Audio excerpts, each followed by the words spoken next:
Good morning, church family. It's good to talk to you this morning. I missed Sunday. I was at a Came to Believe retreat. I hope the service was awesome. I know that people were saved and changed their lives and got off drugs and alcohol this weekend where we were doing our Came to Believe retreat down in the Bay Area. And there's been a lot going on. This is a busy week. Wednesday is Ash Wednesday, and that's really important in the Christian calendar. And I wanted to give you a heads up about what's going on with that because it also happens to be dinner night for Serenity. So we'll be having our monthly dinner night and birthday night where we give out birthday chips to our folks. And at the same time, you'll be able to come to the Ash Wednesday service in the youth room. Ash Wednesday service starts at 7 o'clock.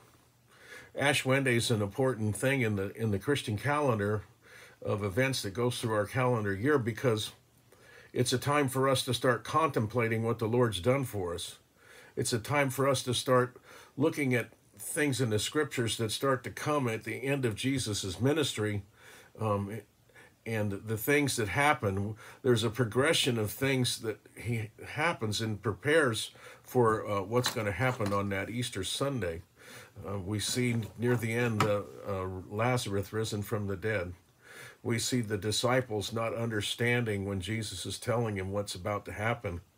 We see the disciples promising they would never walk away from him, but they do. And we see them convicted and when thinking about what they've done. This, to me, Lenten season coming up, beginning tomorrow, this morning, begin today, is a time to reflect on those things about me, the fallenness in my life, the mistakes that I've made, and at the same time to reflect on what God's done about it, what he saved me from.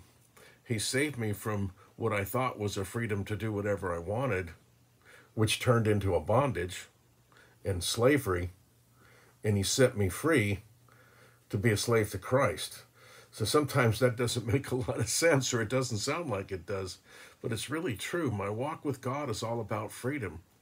And this season is a time for us to contemplate what is coming, what's happening, and what's about to happen.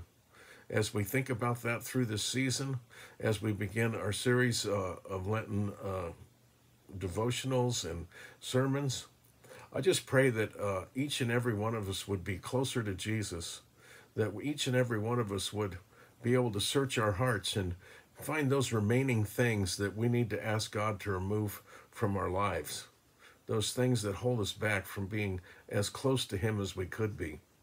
Everybody has them. The disciples had them. And yet sometimes we think we've got it all going on and we've got it all figured out.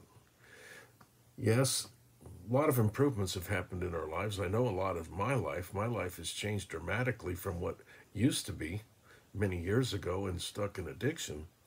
But it doesn't mean that we all can't grow and learn. And as we maybe decide to sacrifice something that we enjoy in our lives during this season, I'm praying that that will help us reflect on everything that Jesus did for us and everything this means to us as Christians.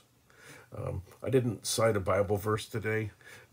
If you go to any of the Gospels and look in the last quarter or last third of the Gospels, you'll find many stories that you'll see leading up to the events that are going to happen over the next few months, and the culmination happening of Pentecost and Easter.